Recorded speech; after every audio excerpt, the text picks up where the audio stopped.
Former Marine bomb technician, retired Staff Sergeant Johnny Joey Jones is with us this morning. I want to tell the audience, you've lost both your legs, I believe, in combat situation. Is that accurate, sir?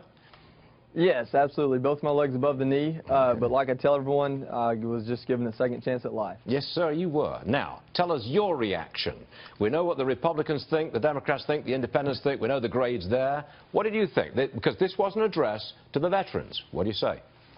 Absolutely. I mean, Hillary Clinton, really, this was a modified stump speech. She was all over the place. But in that soundbite there, she talks about building a slow and consistent relationship.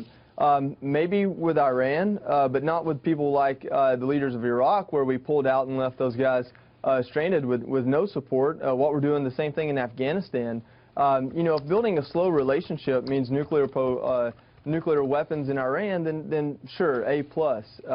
You know, the rhetoric there really doesn't speak to her record as Secretary of State or ours as a country over the last 10 years, and that's concerning. Okay, how do you think most, I know this is a very difficult question to answer, but most veterans, most people who have served in America's armed forces, and there are millions of people, millions and millions of people, how do you think most of them feel about a commander-in-chief named Hillary Clinton?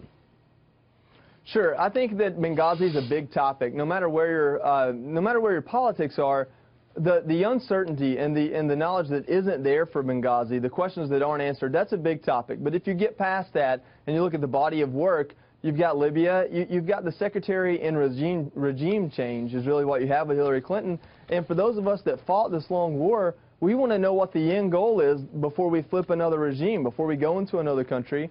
We want to know what is our desired end result. And by the way, are we going to clean up where we've already been before we continue to work in that way? And so that's our biggest concern, and she doesn't get a good grade in those areas. Forgive me for asking a question, but how were you injured? Where were you injured? You're a bomb technician. Were you trying to take a bomb apart? Were you? Yeah, I'm a bomb tech. Since I don't have legs, maybe I wasn't that good at it. That's a joke, by the way. But yeah, so I was injured in Afghanistan in 2010 on my second combat deployment.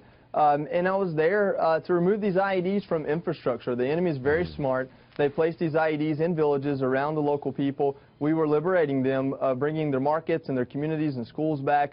I stepped on an IED. It was about the 80th full-up IED of that deployment. I like to say I still have a good record because I did disarm that IED. I just did it with my feet. But it speaks to Johnny Joey, you've got a sense of humor, and I have. admire that. Johnny Joey Jones, yeah, a man with a sense of humor is a good man. Thank you very much for being with us, sir, and we honor your service. Absolutely, thank you. Yes, sir. Thank you.